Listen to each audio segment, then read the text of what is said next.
Hello बच्चों, क्या हालचाल। बहुत ठंड पड़ रही है बेटा। आई होप आप सब अच्छे से होंगे। देखिए बेटा, इस मिशन बोर्ड परीक्षा 2024 कृषि भौतिकी एवं जलवायु विज्ञान कक्षा 11 की मिशन को आगे बढ़ाते हुए आज स्टार्ट करेंगे लेक्चर नंबर 10। और आज के इस टॉपिक में हम सीखेंगे अब गति के नियम, गुरुत्वाधीन गति, गुरुत्व जनित त्वरण, वृत्तीय गति, और इसमें सीखेंगे कंसेप्ट ऑफ अवकेंद्र बल एंड अपकेंद्र बल। तो बेटा अभी हमने सीखा था गति के समीकरण, आज सीखेंगे हम गति के नियम। तो स्टार्ट करते हैं पहले टॉपिक से, गति के ये भाई, गति के समीकरण, गति के नियम।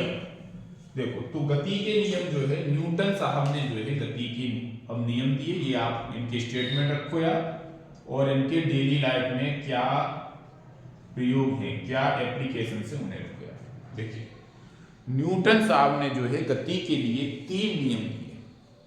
पहला नियम बोलते हैं प्रथम नियम, जो है बल की परिभाषा देता है। बेटा समझते जाओ और आप लिखते जाओ और सुनते जाइए इसे। प्रथम नियम न्यूटन का प्रथम नियम, इसने क्या दिया? बल की परिभाषा दी। इसे हम बोलते हैं एक और टाइप से, जिसे बोलते हैं जड़त्व का नियम। सबसे पहले सीखिए बेटा, ये जड़त्व क्या है। इसे इंग्लिश में बोलते हैं inertia, law of inertia. Okay, जड़त्व एक ऐसा गुण होता है वस्तुओं का एक ऐसा गुण है जिसके द्वारा कोई भी वस्तु अगर स्थिर अवस्था में है तो स्थिर अवस्था में ही बने रहना चाहती है, अगर कोई वस्तु जो है गति अवस्था में है तो गति अवस्था में ही बने रहना चाहती है। यदि कोई वस्तु का डायरेक्शन जो है, जिस भी डायरेक्शन में वो जा रही है, जिस भी दिशा में जा रही है बेटा, उसी दिशा में बने रहना चाहती है, तो वस्तु के इस प्रकार के गुण को जड़त्व कहते हैं। ठीक है, कहते हैं ना जड़ हो गया। जड़ का मतलब जैसा है वैसा ही जिसको बना रहना चाहता है। ठीक है, तो न्यूटन साहब के प्रथम नियम ये है कि कोई भी वस्तु अगर गति अवस्था में है तो वो हमेशा गति अवस्था में ही रहेगी। अगर कोई वस्तु विराम अवस्था में है तो विराम अवस्था में ही रहेगी, यदि बशर्ते उस पर कोई भी बाहरी बल आरोपित न किया जाए। जब तक उस पर कोई बल आरोपित नहीं होगा तब तक वो अपना जो है गति है तो गति अवस्था में बने रहेगी बेटा, विराम है तो विराम अवस्था में बनी रहेगी। बताओ बेटा, आया कि नहीं? अब ये समझ में आया। तो इसका मीन्स ये है कि जो है मान लीजिए अगर कोई वस्तु कांस्टेंट वेग से चल रही है तो कांस्टेंट वेग से चलती रहेगी, या फिर रेस्ट में तो रेस्ट में रहेगी। एक जैसे बोल रहा है कि बी का वैल्यू या तो कांस्टेंट रहेगा या बी की वैल्यू 0 हो जाएगी। इसका मीन्स क्या है? ए की वैल्यू 0 होगी। ए क्या बेटा? ए का नाम है त्वरण। ये क्या रहेगा? 0 रहेगा। ठीक है, अब इसके जो है दैनिक जीवन में बहुत सारे उपयोग हैं। ये मैं दे रहा हूं आपको होमवर्क जो है, लेकिन मैं थोड़ी सी दे दे रहा हूँ कौन कौन से उपयोग दैनिक जीवन में अनुप्रयोग, ये आप ढूंढ के लाएंगे, लिख के लाएंगे, और फिर हम अगले लेक्चर में इसके बारे में भी बात करेंगे। Application in daily life. तो बेटा इसमें क्या है? इसमें यह है कि साहब न्यूटन की गति के प्रथम नियम के जो है कहाँ कहाँ जो है दैनिक जीवन में अनुप्रयोग है। तो बेटा देखिए बहुत सारे अनुप्रयोग। जैसे आप मानिए जो है आप जो है बस में बैठे हुए हैं और बस जो है अभी रुकी हुई है, बस एकाएक चल दे तो आप पीछे की ओर जो है आपको धक्का लगता है। मान लीजिए जो है बस जो है चल रही है और एक साथ ब्रेक लग जाए तो आप आगे की ओर झुकते हैं। ठीक है, इसी टाइप से घोड़े पे बैठे है ना, तो भी घोड़ा एकाएक चल दे या फिर एकाएक चलते हुए रुक जाए। ठीक है, अगर आप किसी जो है टाट है ना, गंदा कोई टॉवल है, उसे आप जो है लकड़ी से इस टाइप से जो फटफट काटते हैं तो उसके कण बाहर की ओर आ जाते हैं। ठीक है, तो ऐसे जो बहुत सारे दैनिक जीवन में है प्रयोग, तो उन्हें आप ढूंढो और उनका कारण लिखो। इन सब के कारण एक सेंटेंस में आ सकते हैं, वो मैं आपको बाद में बताऊंगा। थोड़ा सा इस पर आप जो है ना एक्सरसाइज कीजिए। दूसरा नियम, न्यूटन का दूसरा नियम, न्यूटन का जो दूसरा है नियम बेटा, वो देता है बल का परिमाण, बल को नापता है। तो कैसा बल जो है कितना होगा जो है, तो ये न्यूटन का द्वितीय नियम में कहता है कि किसी वस्तु पर लगे बल का परिमाण, मान ली बल F है बेटा, बल का परिमाण उस वस्तु में संवेग परिवर्तन की दर, संवेग को मैंने दिखाया डेल्टा पी जो है संवेग परिवर्तन की दर, मतलब संवेग टाइम के साथ चेंज हो रहा है। अगर टाइम ज्यादा है तो फोर्स की वैल्यू कम होगी, संवेग ज्यादा है तब भी फोर्स की वैल्यू ज्यादा होगी। तो ये क्या है, डेल्टा पी बोलते हैं इसे बेटा। ये क्या है, संवेग परिवर्तन की दर, संवेग परिवर्तन की दर के समानुपाती होगा। दर मीन्स समय के साथ वस्तु के संवेग में कितना परिवर्तन हो रहा है। संवेग क्या होता है बेटा, मान लीजिए वस्तु की प्रारंभिक जो है वेलोसिटी u है, प्रारंभिक वेग, कुछ जो टाइम बाद जो है टाइम t बाद उसका हो गया अंतिम वेग v, तो इसका अंतिम संवेग क्या हो गया mv, प्रारंभिक संवेग क्या था u, ठीक है बेटा। तो mv minus mu over t, अगर वस्तु एक ही डायरेक्शन में गति कर रही है तब, और ये डेल्टा t कितना हो गया, t हो गया मान लीजिए। तो m ले लो, कॉमन ले लो। अच्छा ये था डायरेक्टली प्रोपोर्शनल, तो इक्वल टू आएगा तो कांस्टेंट का मल्टीप्लाई होगा, कांस्टेंट मल्टीप्लाई होगा के, तो M V minus U over T equal to K. देखिए v minus U over T कल मैंने बताया क्या होता है बेटा, ए होता है। सब सूत्र आप रखो यार, सूत्र कहीं भी यूज हो सकता है। तो k की वैल्यू क्या होती है 1 in SI unit, SI unit में k का वैल्यू 1 होता है, एसआई मात्रक में। तो k की वैल्यू 1 रख दी तो क्या होगा सूत्र f equal to M A, छापो बेटा। अब यहीं से f का क्या आ जाएगा, मात्रक आ जाएगा, क्या हो गया kg मीटर सेकंड माइनस 2, है ना। पढ़ने में आ रहा है कि नहीं, लेट मी चेक, यस पढ़ने में आ रहा है, ठीक है। तो इसे क्या बोलते हैं, एक न्यूटन बोलते हैं बेटा, न्यूटन, न्यूटन से आपके ऑनर। तो बेटा दूसरा नियम हो गया F equal to M A. अब देखिए इसी में जो है पहला नियम भी छिपा हुआ है, a का वैल्यू 0 तो f का वैल्यू 0, यही का अगर f की वैल्यू 0 होगी तो a की वैल्यू 0 होगी, यही तो है प्रथम नियम। तो बेटा इस पे बेस जो है कई सारे डेली लाइफ में प्रॉब्लम है, जैसे कि मान लीजिए आप जो है किसी जो है ठोस जो है सरफेस है, अगर उसके ऊपर से घूमते हैं तो आपको चोट ज्यादा लगती है। अगर यही पे रेत होता या गीली मिट्टी होती तब आपको कम चोट आती। या मान लीजिए क्रिकेट आजकल बहुत फेमस है जो है भारत में भी, है ना। तो क्रिकेट में अगर मान लीजिए बॉलर जो कैच लेता है तो अपने हाथों को पीछे खींचता है, मतलब डेल्टा की टाइम को बढ़ा देता है जिससे फोर्स कम लगे, उसके हाथों पर चोट ना लगे, ठीक है। तो ऐसे बहुत सारे डेली लाइफ में एप्लीकेशन है, आपने ढूंढिए जो है और उसे आप जो है लिखे लाइए और फिर हमें बताइए कोई प्रॉब्लम।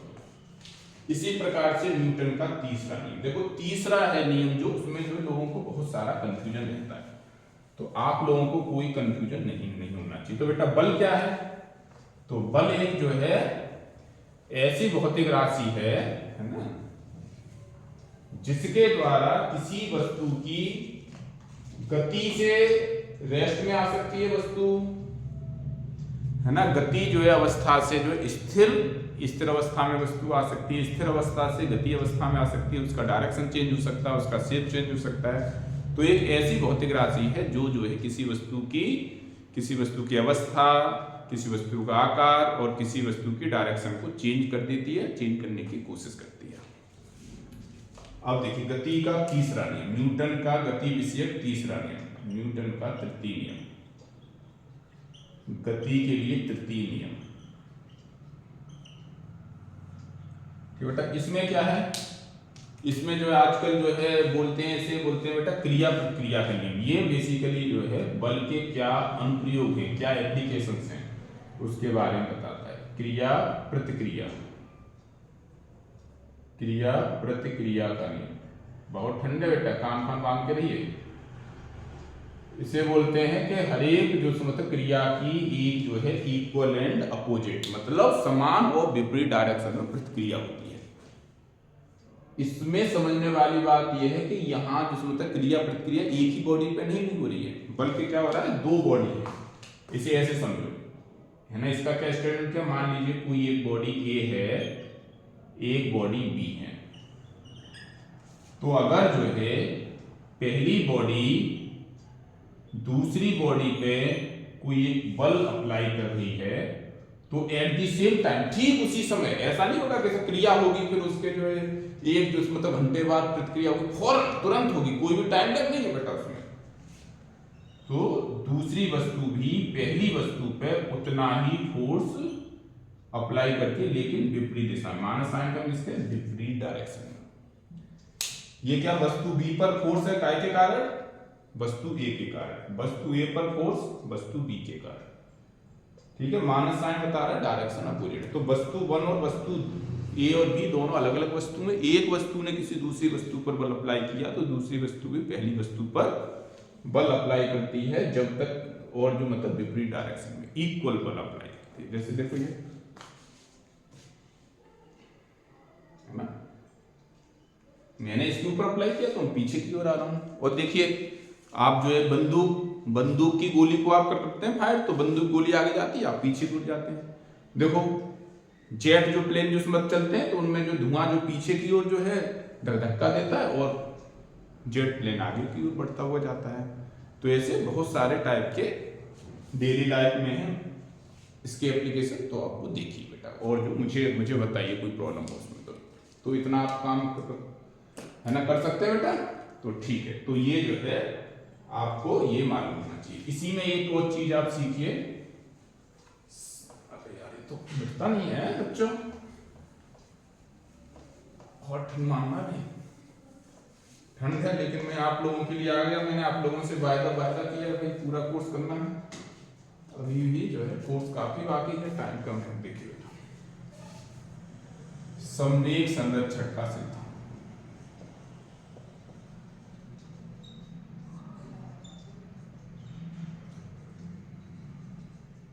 ये कहता है इस सिद्धांत के अनुसार, कभी कोई पूछ लेते हैं, इस सिद्धांत के अनुसार अगर किसी वस्तु पर कोई बाहरी बल आरोपित नहीं हो रहा है, ठीक है, या किसी वस्तु के निकाय पर कोई बाहरी बल, एक्सटर्नल मींस बाहरी बल आरोपित नहीं हो रहा है, तो वस्तु का संवेग मतलब P जो है कांस्टेंट रहता है, मतलब नियत रहता है, टाइम के साथ चेंज नहीं होता। P का वैल्यू क्या होता है, m, v क्या होगा, कांस्टेंट हो गया, ठीक है। m तो कांस्टेंट होता है तो v भी कांस्टेंट हो गई।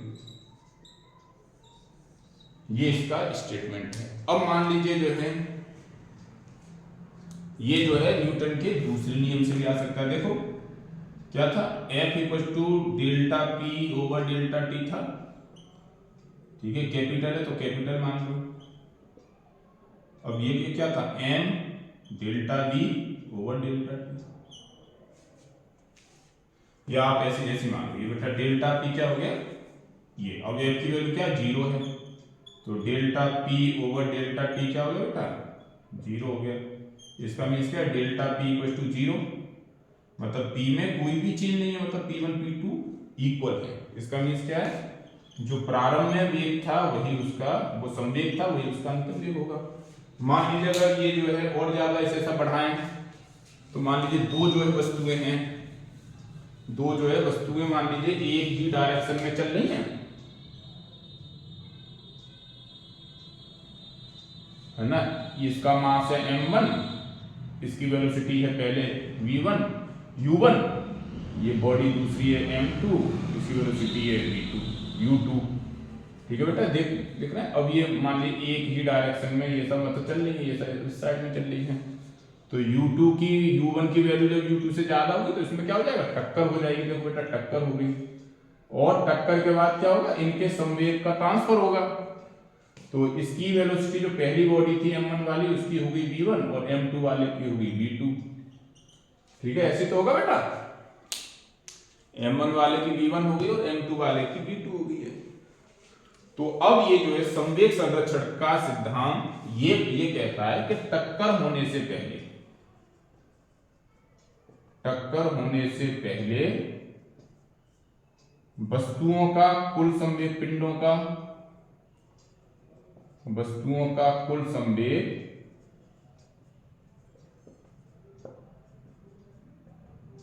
टक्कर होने के बाद वस्तुओं के कुल संवेग के बराबर होगा, कुल संवेग के बराबर होगा। क्या मीन्स हुआ इसका? टक्कर होने से पहले क्या होगा, m1u1 प्लस m2u2 दोनों का डायरेक्शन सेम है, इसीलिए जो है प्लस हो गए। और टक्कर होने के बाद क्या होगा, m1v1 प्लस m2v2, ये सूत्र होता है बेटा। तो इसे याद रखो या इसके ऊपर बेस्ड प्रॉब्लम है आपकी। बताओ बेटा यहां तक किसी को कोई प्रॉब्लम? तो इसके बाद बात करते हैं बेटा, अब बात करते हैं एक दूसरे लॉ की। छाप लिया? जिसका नाम है न्यूटन का गुरुत्वाकर्षण का नियम। एक और था नियम न्यूटन का गुरुत्वाकर्षण का नियम। देखो ये क्या होता है, गुरुत्वाकर्षण क्या है, एक प्रकार का आकर्षण बल है जो है दुनिया में कोई दो वस्तु जिसमें द्रव्यमान है उसके बीच में एक आकर्षण बल आरोपित होता है, लेकिन इस बल का मान बहुत कम होता है, इसीलिए आपको जो दिखाई नहीं देता। ये दो बॉडी हैं, इन दो बॉडी में भी द्रव्यमान है, तो ये आपस में क्या होना चाहिए, चिपक जानी चाहिए, लेकिन ये सब चिपकी नहीं है जो है ना। रख दो कहीं, तब भी नहीं हो रही है। क्यों नहीं हो रही है? क्योंकि इनके बीच में जो आकर्षण बल है, जिसे तो बोलते हैं गुरुत्वाकर्षण बल, मीन्स ऐसा बल जो वस्तुओं के द्रव्यमान के कारण उत्पन्न हो रहा है, उसे क्या बोलते हैं, ग्रेविटेशनल फोर्स, गुरुत्वाकर्षण बल। न्यूटन का गुरुत्वाकर्षण का सिद्धांत या नियम।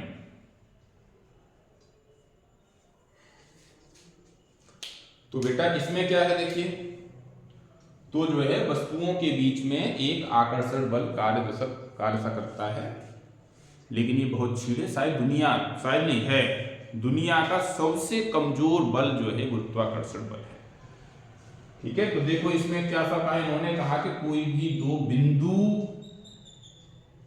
मास है, मतलब बिंदु द्रव्यमान है, कोई भी है ना वस्तु है जो बिंदु साइज की है, कहने का मीन्स इनका द्रव्यमान m1 m2, बिंदु साइज का मीन्स क्या है, इनके बीच की दूरी इनके जो है आकार से बहुत ज्यादा है, तो वो जो है बिंदु मानी जा सकती है। तो मान लीजिए इनके द्रव्यमान m1 m2 है, इनके बीच की दूरी r है, इनके सेंटर से, ऑब्वियसली इनका जो सेंटर होगा, इसका सेंटर से इनकी दूरी r है, तो इनके बीच में एक गुरुत्वाकर्षण बल लगेगा, मान लो इसे बोल रहा हूं g फॉर ग्रेविटेशन।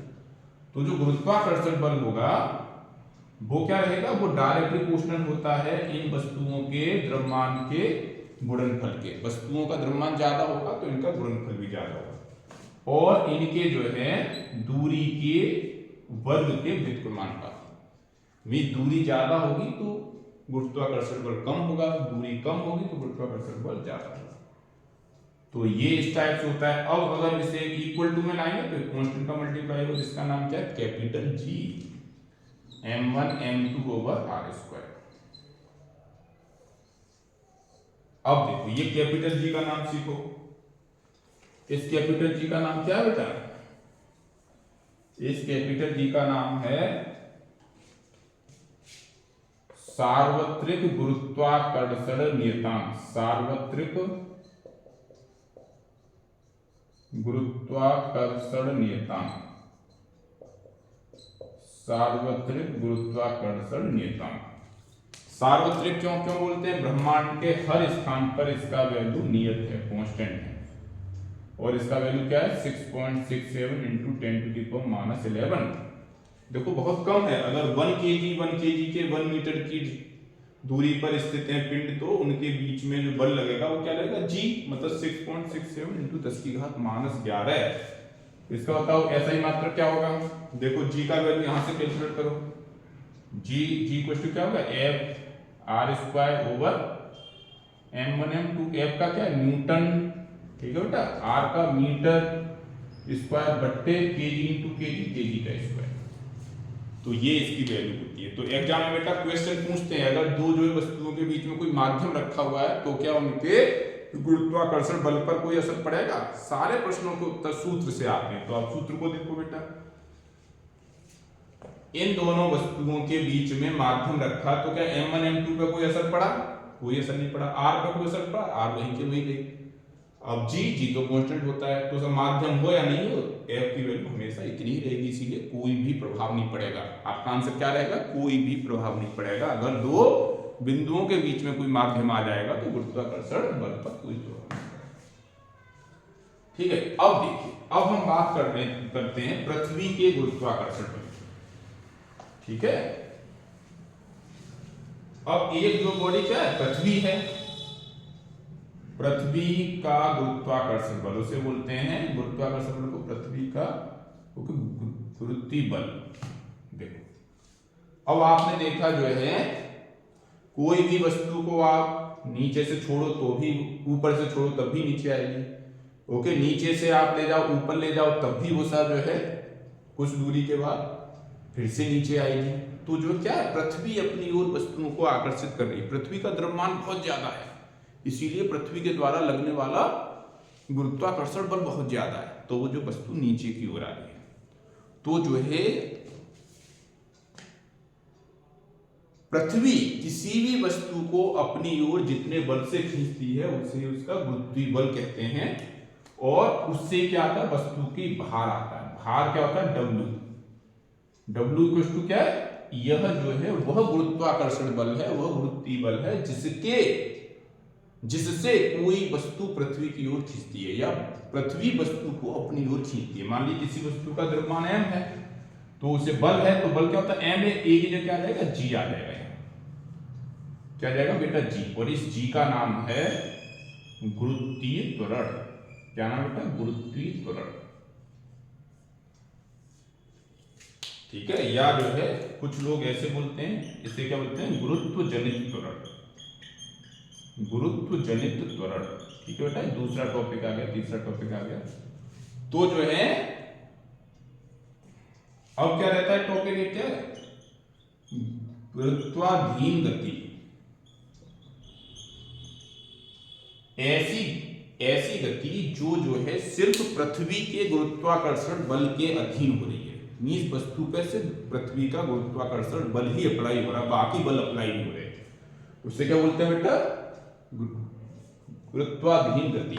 तो इसमें क्या होता है, इसमें किसी वस्तु को जो है नीचे से फेंकिए ऊपर फेंकिए, नीचे से ऊपर,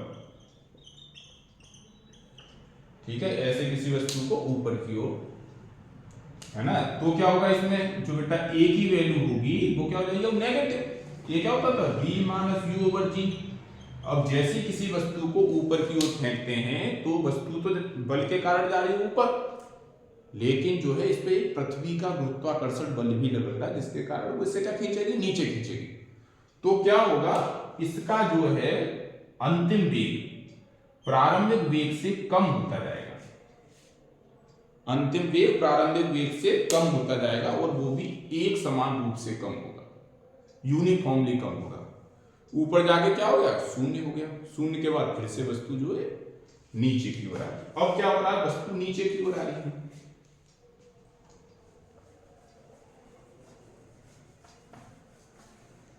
बेटा वस्तु नीचे की ओर आ रही है, मतलब ऊपर से नीचे की ओर। अब वस्तु ऊपर से नीचे की ओर आ रही है, साथ साथ उसमें पृथ्वी का गुरुत्वाकर्षण बल भी है ना, नीचे की ओर अप्लाई हो रहा है। तो वस्तु का वेग अब जो है अंतिम वेग प्रारंभिक वेग से बढ़ता जाएगा, वो भी यूनिफॉर्मली बढ़ेगा। अगर जो है वेग जो है परिवर्तन की दर समान है तो इसका मीन्स क्या है, a का वैल्यू समान होगा, मतलब a जो है समान रूप का होगा, यूनिफॉर्म होगा। और इस a को क्या बोल देते हैं, g। अब देखो यहाँ v का वैल्यू कम है तो a की वैल्यू क्या आएगी, -g। और यहाँ पे a की वैल्यू क्या आएगी, +g आएगी। और देखो बेटा पृथ्वी के सरफेस पे देखो, पृथ्वी तल पर g का मान क्या होता है बेटा, 9.8। क्या होता है बेटा, 9.8 मीटर पर सेकंड स्क्वायर। जो है कैलकुलेशन लेंगे तो हम लिख सकते हैं 10 मीटर पर सेकंड स्क्वायर। अब जो है गुरुत्वाधीन गति के लिए जो है, अगर गति के समीकरण लिखे हम बेटा, गति के समीकरण किसके लिए, गुरुत्वाधीन गति के लिए। ठीक है बेटा, तो देखो नीचे से बॉडी जा रही है ऊपर की ओर, ये क्या हुई h। अब देखो पहला क्या है, v इक्वल टू क्या आ जाएगा, u माइनस a की वैल्यू क्या होगी, माइनस at होता है तो gt हो गया। ठीक है, ये क्या होगी दूरी h equal to ut minus half gt square. ठीक है, v स्क्वायर इक्वल टू क्या होगा, u स्क्वायर माइनस 2gh। ये हो गया। यहाँ पे क्या, पृथ्वी से ऊपर से नीचे जा, ऊपर से नीचे तो a का वैल्यू प्लस होता जाएगा, तो यही क्या कर दो, प्लस कर दो, u प्लस gt है ना, इसके लिए h equal to U T plus half G T square V square equal to U square plus 2g। इस पे 20 प्रॉब्लम है बेटा। ये आपके इतने टॉपिक खत्म हो गए। तो जो है ना, एक टॉपिक और सीखते हैं।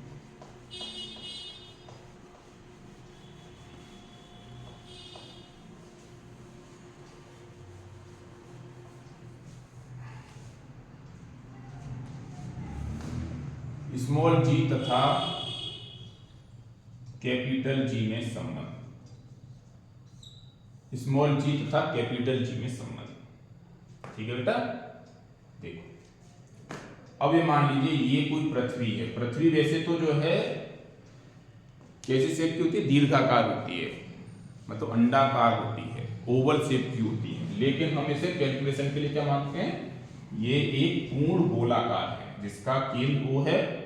वस्तु का, इस पृथ्वी का सारा द्रव्यमान m जो है वस्तु के पृथ्वी के केंद्र पर केंद्रित रहता है। मतलब पृथ्वी का अगर द्रव्यमान m है तो कहां रहेगा, इसके केंद्र पर रहेगा। इसका जो है त्रिज्या कैपिटल R है। तो बच्चों क्या आपको जो पृथ्वी का द्रव्यमान मालूम है? देखो पृथ्वी का द्रव्यमान कितना होता है, 6 गुणा 10 की घात 24 केजी। ठीक है, रेडियस कितनी होती है आपको मालूम है, 6400 किलोमीटर। तो 6.4 इंटू 10⁶ मीटर। ठीक है बेटा, इस पे मतलब द्रव्यमान रखा हुआ है यहाँ पे इसके सरफेस पे m। तो क्या होगा बेटा, इसका जो पृथ्वी का द्रव्यमान मीन जो है, इस जो वस्तु का जो भार है वो क्या होगा, पृथ्वी और इस जो वस्तु के बीच में लगने वाले गुरुत्वाकर्षण बल से बैलेंस होगा। ये दोनों क्या होंगे, इक्वल होंगे, क्योंकि बाहर भी क्या था, पृथ्वी का वो गुरुत्वाकर्षण बल है जिसके कारण कोई वस्तु जो है ना, कोई वस्तु पृथ्वी को खींची आ रही है, या फिर मतलब पृथ्वी वस्तु को अपनी ओर खींच रही है उतने बल से। वही तो है भार। भार की वैल्यू क्या होगी, m इंटू जी, और इसकी वैल्यू क्या होगी, g capital M small m, capital M small m, उनके बीच का दूरी r स्क्वायर। m से m कैंसिल, तो g की वैल्यू क्या है, capital G capital M over r square. सब की वैल्यू आप रख दो तो g की वैल्यू 9.8 मीटर पर सेकंड स्क्वायर है।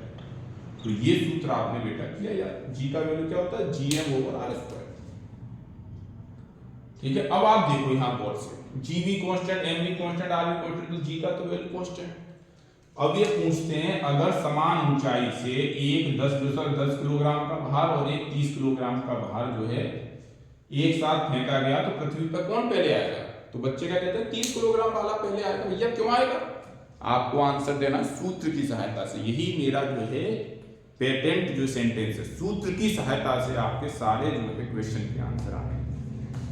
तो आप देख लो यहाँ, जब ये नीचे की ओर आएंगे तो उसमें क्या प्रोड्यूस होगा, एक्सीलरेशन ड्यू टू ग्रेविटी, मतलब गुरुत्वीय त्वरण उत्पन्न होगा। गुरुत्वीय त्वरण का वैल्यू जो है वस्तु के द्रव्यमान पर निर्भर ही नहीं करता है।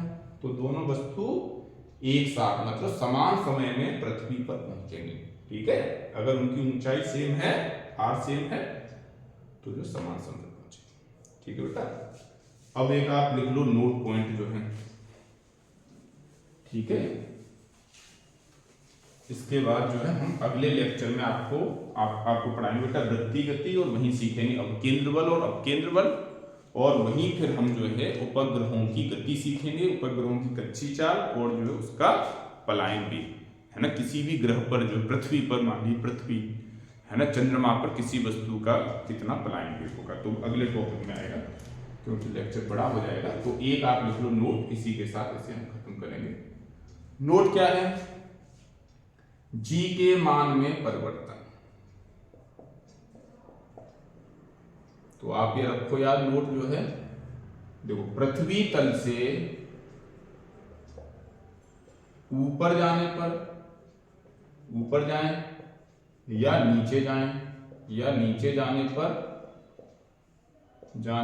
जी का मान घटता है। क्या होता है बेटा, जी का मान घटता है।